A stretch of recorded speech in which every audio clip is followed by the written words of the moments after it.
Where do I begin? Metal Gear Solid is without a doubt the most important video game franchise of my life. No other video game experience has ever impacted me emotionally and creatively the way Metal Gear Solid has. It set the bar for gameplay mechanics and storytelling. But the question is, which one's the best? I'm not gonna lie. This is hard. Very, very, very hard. I have been, for the past week, trying to figure out which one is better than the other. Metal Gear Solid, everybody, if I can get a little dramatic, because I'm dramatic, is the most important game franchise in my entire life, ever. Ever, hands down. I love every single installment of this franchise. It was the first game to introduce serious, authentic, great voice acting, and it's the first game that I felt I was playing in a movie. I'll never forget the moment where Snake comes out of that dock and he's in that little docking bay. The guards are looking for him and the credits are rolling. That was mind-blowing. Insanely mind-blowing. And that game holds a special place in my heart, but so do all these others. So I'm gonna rank these. It's tough. But with each ranking, what I'm gonna do is I'm gonna touch on the controls. I'm gonna touch on my experience with it, my emotional ties with it, and what I remember about it, because there's thousands of other videos out there that will talk about the mechanics and break down what the hell Fox Die is and what the hell nanomachines are. I'm not going to get into that. I mean, I play these games over and over again. I still can't explain the story. And I'm actually kind of worried about the movie. I don't know how Jordan Vogt Roberts is actually going to adapt all this into a 2-hour movie. I'd rather it be a television series, like 12 episodes. But anyway, that's neither here or there. So now that you know what I'm basing these games on and how much they mean to me and how tough this is, let's go ahead and get started with the first ranking. Coming in at number 6 is Metal Gear Solid 4, Guns of the Patriots. I have a love-hate relationship with this game because that's the only game I've played the least amount of. In other words, I played it twice. And I recall it being very cumbersome, the inventory menu with the weapons. There were so many options for customizations. I would spend a couple of hours just putting like a grenade launcher together. And I'm like, what am I doing? Do I really need to do this? It was just a bunch of information, a lot of options, and I felt a little overwhelmed, if that makes any sense. And I was really looking forward to this game. I remember seeing the trailers where Snake was putting a gun in his mouth and we're, oh my God, Snake's dying. This could be the last story of Snake. I thought it would have this epic conclusion and I would have this emotional type of closure playing the game, and it never happened. The story got a little confusing and frustrating. I'm not going to pretend I know what happened. I've seen so many videos that break it down with an analysis, and I kind of like, oh, that's what happened. That wasn't Big Boss. Okay, let's go with that. And on top of that, I actually believe the controls in this game are the worst of any of the games. I never mastered them because every time I get into a fight, I fall flat on the ground and then roll up and look on the ground. There were too many options and it was just too messy. I never had that second-hand nature like I did with the other Metal Gear Solid games. This one was very frustrating, and also the customizations and weapons menus were a little overwhelming. And I like things a little bit more simplified, and I'll get into that later. On the positive side, this felt like the most cinematic movie Metal Gear Solid ever had. It was like a finale, like a Lord of the Rings type of finale where everything's going down. And usually with a Metal Gear Solid game, I have an emotional tie to a scene where it almost brings me to tears, or a moment I'll always remember. And the moment I recall is when Snake's going through that one tunnel that's covered in microwaves and he's crawling, the screen splits into two, and then you see like a battle going above Snake and everyone losing, and Snake has to get to the end of this tunnel to shut down GW. And I just remember like Snake just falling apart and just crawling at the very end. And it just showed the will of the character. And that's the one moment I love in this game, is that strong will that Snake's never gonna quit, no matter what's going on. Ah, Snake, God damn you. It's also frustrating and demoralizing in a sense because there's 6 chapters in this game, and 5 of those chapters, Ocelot's getting the upper hand on you and beating you and killing your friends, and just, you can't beat the guy until the very end. So I remember it just being a very dull experience. Like, God, are we ever gonna get the upper hand on this guy? Like, damn it. One of my biggest complaints, and some would say they love it, is the 71-minute cutscene at the very end. After you beat Liquid Ocelot, there's this long story. And for me, a good solid Metal Gear, movie scene is about 15-20 minutes. I can handle that. But this is 71 minutes altogether. We tied up Raiden's loose ends. We found out who Big Boss was and who Zero was. It just ran too long and it overstayed its welcome. But above all, I didn't have an emotional connection with it. I played through it because I'm a fan and I'll play it again probably one day in my life, but I never felt connected with it and I never had that moment of goosebumps that the other games gave me. So that is why Metal Gear Solid 4 Guns of the Patriots is number 6. I don't know if you have this, but this Blu-ray is actually pretty badass. What was up with all those channels that you can flick through at the very beginning? And David Hayter was on a talk show. That made no sense. Coming in at number 5 is the Twin Snakes for the GameCube. Oh God, I had to buy a GameCube so I can play this damn thing, but this holds a lot of fond, special memories with me because I used to play this with my daughter when she was a baby. Here's a picture of us. But what I loved about it is it took the Metal Gear 2 Sons of Liberty mechanics and design and implemented it with the Metal Gear 1 story. You also had the tranquilizer that came in and then the first-person shooter mode. And he had some updated choreography for the fights. The epic fight was Snake and Gray Fox. I love it. And for whatever reason, I've seen some communications on the internet that people hated it or they think it sucks as over-choreographed. And I'm like, come on.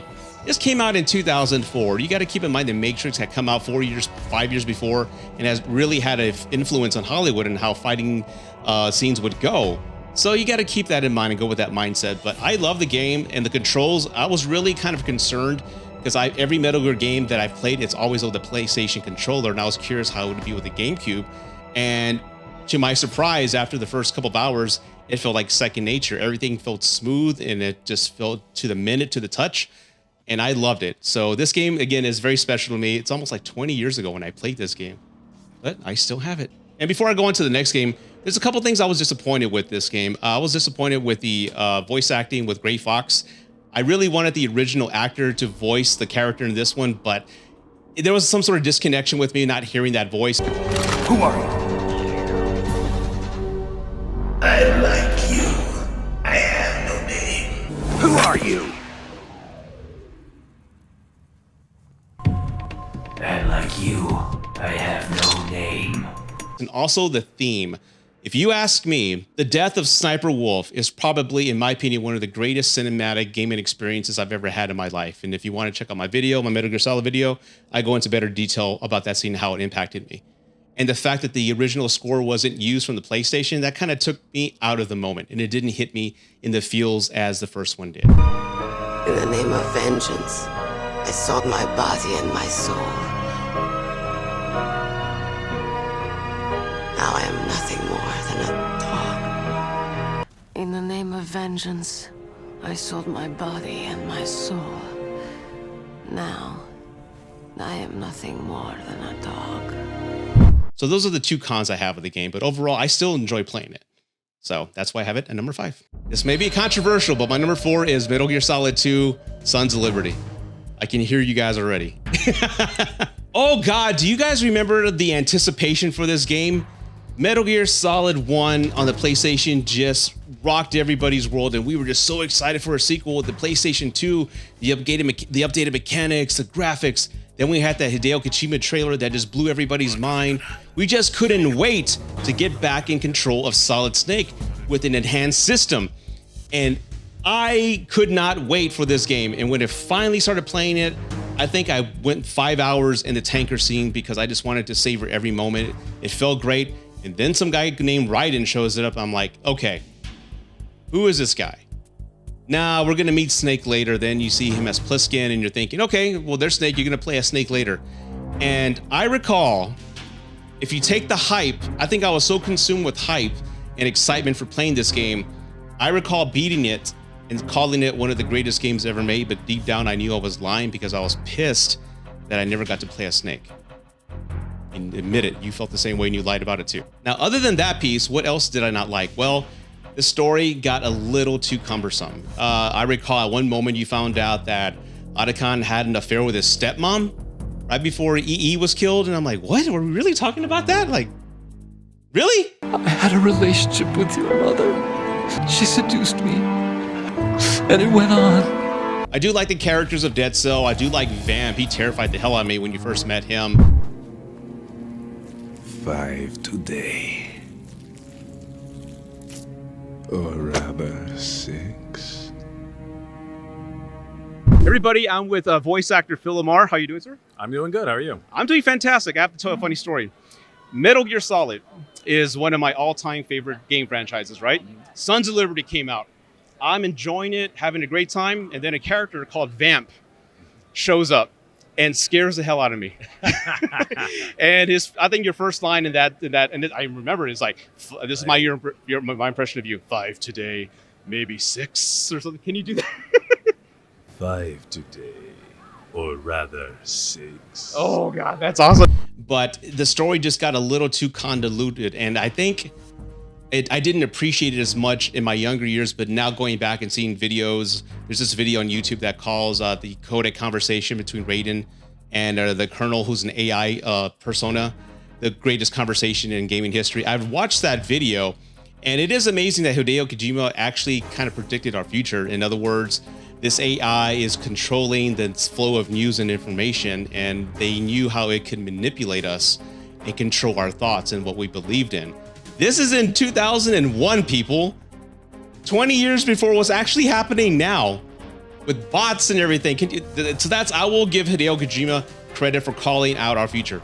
There's drones in the game. The technology's up there. It was a total improvement, if you ask me, from the PlayStation 1 version. But again, the story just got a little too messy. The Dead Cell characters were amazing, as I mentioned, and the ending did feel earned. But Metal Gear Solid 2 is the one game that I've replayed the most. I can't recall how many times I've played it and gone through Easter eggs. I think there was this other Metal Gear game that came out called Document or something like that. I played every version of this game that's come out. I love the soundtrack. It's possibly the greatest score of all the games. And as far as emotional moments, the ones that tie with me the closest, there's this one scene after EE is killed and Otakon's had to go save the hostages, and he's crying, and Snake goes up to him with his hands on his shoulders like, you can do this. And they have a handshake moment. The music cues in and they hug each other. That's when the first moment in the game, I recall playing it for the first time, I was like, yes. Yes. I'm counting on you. Love you guys. But Metal Gear Solid 2, Sons of Liberty, is my number 4. Let me open this up. Got the game, the actual instruction book. They don't even make those anymore. And check this out. Not a scratch. Boy, it's scratched. Coming in at number 3. Metal Gear Solid 5, The Phantom Pain. I'm also going to include Ground Zeroes in this as well. This could have been the greatest Metal Gear Solid game of all time, but again, we know of the story with Konami cutting funds and it not having a true ending. As a matter of fact, I remember when the ending was happening, I'm like, is that it? What the hell? What happened? And then we find out what really happened. But this game, when it comes to just the world that it built, at one point it had teams flying all over the world, battling Class C's, Class D's, getting resources and bringing it back to the mother base that we had built, like in the sea. I had a petting zoo at one point. I changed the code of paint and had it a different color. I was just so involved. I felt like I was actually running an army. So when it comes to gameplay, this could have been a miserable mess, but Hideo Kojima and everybody involved just mastered it. And I absolutely love it. At one point, I remember just running with my gear, and I can slow down and crouch and then go prone on the ground and crawl. I was just a master at these controls. And I love the missions. I love the world that you're in Afghanistan. You're all over the place. You can choose your missions. There's like 100 different ways you can go about accomplishing each mission. The voice acting is top notch. Now, when it comes to Keith Sullivan, I didn't like it at first, but after about an hour or so of hearing him speak, it actually grew on me. So I thought it was a wise choice to replace David Hayter and have Christian Slater. Christian Slater, what the hell did that come from? So I thought it was a wise choice to replace David Hayter with Keith Sullivan. Of course, it's Quiet. I can't go on without mentioning Quiet. My God. The love of my life next to Lady D, Quiet. What can I say? Every mission, I was like, the hell with the dog. I'm bringing Quiet. Me and Quiet went through so many missions together. I felt like this bond. Like I was falling in love with her. And at the end, when we find out what happens and what she has to do to speak to save Snake, that was very romantic. But this could have been the absolute greatest Metal Gear game of all time. It's just too bad. I feel very cheated that we never got a complete version. I'm hoping one day we will. Maybe we'll get a PT finally. But Metal Gear Solid 5, man, and Ground Zeroes is amazing. And one of the best loading menus when you have that Peace Walker music playing. Oh God, I love this game. I love them all. How can I pick one over the other? That's what I have at number 3, Metal Gear Solid, The Phantom Pain. I love this damn game. I'm gonna replay it later. Now, for the remaining 2, I'm just going to ask everybody, if you're enjoying this rankings video, please do me a solid. Get it? Hey, got it. and hit the like button, hit the subscribe button, leave some comments below. Let me know if you're enjoying this video. I'll make more of these. I'll probably do one a month, like I said, with my schedule. But these next two, oh God, it's really hard. I've changed my mind numerous times, but I'm gonna go with what I feel with my heart. So coming in at number 2, Metal Gear Solid, the PlayStation 1. Yeah, Metal Gear Solid for the PlayStation 1. I say it with some animosity, and do I mean it? Yes, I mean it. I wouldn't be saying it if I didn't mean it, but I'm saying this is my number 2. Oh God, this game means so much to me. Absolutely so much to me. And again, if you haven't done so, check out my Metal Gear Solid video, how much this game and its scenes meant to me. As I mentioned before, this is the first game. Keep in mind, I grew up in the 80s. I played platform games where you're going left and right, and it's just a flat screen. And now for the first time, we have a 3D world. And this game introduced me into a space where I can go anywhere. And not only that, it felt like a movie. The score is the absolute best. The music is just haunting and emotional at the same time. I play it once a week. It's part of my workout mix, believe it or not. But this game with the voice acting, again, with the voice acting being so horrible in the 90s, this was the first one ever that had invested some money in its actors. And some of the lines will always stay with me. And as I mentioned before, the Sniper Wolf death scene is one of the most cinematic and emotionally just triggering scenes for me. It stays with me to this day. I'll never forget where I was. I was in my mom's house. I was a kid sitting at the floor of my bed playing this, and I'll never recall just seeing Otacon, Snake, and Sniper Wolf talking. The wolves are howling, and I'm like, my God, I feel like I'm part of this movie. It was just amazing. It will stay with me to I'll take it to the grave. I really will. The controls are a little sloppy at times. Sometimes you're running and Snake will just go down on one knee and then start crawling, and he'll start going in a circle. You know what I'm talking about? It can get frustrating, but again, going back to the inventory I mentioned earlier, it got a little too cumbersome and too complicated with Metal Gear Solid 4. With this one, I loved it because you only had the shafts. You knew what you can get, and you can sort through it pretty easy during the heat of battle, and that's what I love, and that's what also the Phantom Pain did. There are a few moments in everybody's life that we can recall where we are touched and impacted, either creatively, emotionally, just a moment we'll never forget. There are many for me, and this game is one of those moments. I'll never forget where I was, like as I mentioned, and what it meant to me. Everything I've done in my life, from a creative standpoint, when it comes to design, mechanics, anything like that, is because of this game. It has a huge part of that, and I will always be grateful for that. It is my number 2, but I just want to just restate what this game means to me. So now to my number 1. And for my number 1, it is Metal Gear Solid 3, Snake Eater. This game, oh God, holds a special place in my heart because my daughter was born in 2004, and I remember playing this game with her when she was a baby. But not only that, and having that bonding experience, this game did something pretty drastic and pretty insane. It took Snake out of the urban environment, put him in the jungle, and they adopted this new camouflage system where you had to use camouflage to hide from your enemies. There were bees' nests, there were snakes, there were things you had to kill and put in your rations so you can eat. You had to go hunting for food. It was very innovative at the time. This is 2004, almost 20 years ago, people. And it took the Metal Gear Solid experience and just added into this environment that I didn't think it would thrive, and it thrived beyond my wildest dreams. And not only that, the Cobra unit is hands down the best unit and the best enemies of any Metal Gear Solid game. They all had their own unique powers, and they all had the cool names. The Fury, the End, the Pain, the Sorrow. Oh God, the Fear. Everybody had a cool name, and you knew where they were coming from, and I just absolutely love that. But not only that, it's just a story as well. I mean, it really asks you a lot of questions on who you're loyal to. Are you loyal to your friends, your family, or your country, or your orders? So it really had me question a lot of what the game was putting Snake through.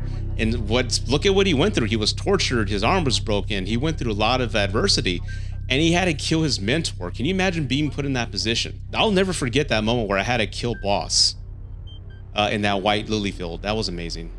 Oh God, one of the greatest moments in gaming history ever. My God. And speaking of cutscenes, this game has the best opening of all the Metal Gear Solid games. Snake jumping out of the plane with the Halo jump. epic. The last boss scene where Snake and Eve are on the motorcycle fighting the Shagohod, fucking epic. But this game, why is it my number one? Like I've already touched on, it's the mechanics, it's the environment they put Snake in, it's the ration system, but it's also the story. It's actually, in my opinion, the simplest story of all the movies. You see, I said movies, I meant games, but they're like movies to me.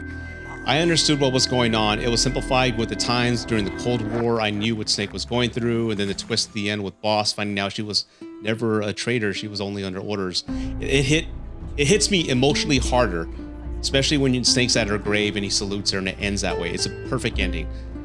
From an emotional apex, it's perfect. And when it cuts to black, what else can you say? And that is why Metal Gear Solid 3 is my number one. It's just the perfected Metal Gear Solid experience encapsulated into a PS2 game. Oh, God. Well, everybody, I know you're gonna have thoughts on my rankings and I'd love to hear from you. All the good opinions and all the bad opinions, send them my way. But if you have thoughts and want to share them with me, put some comments down below, hit the like button and subscribe button, and let me know. It would really mean the world to me. And as always, thank you for watching Rudy's Movie Reviews, San Antonio's official critic. Please take care. God bless. Live long and prosper.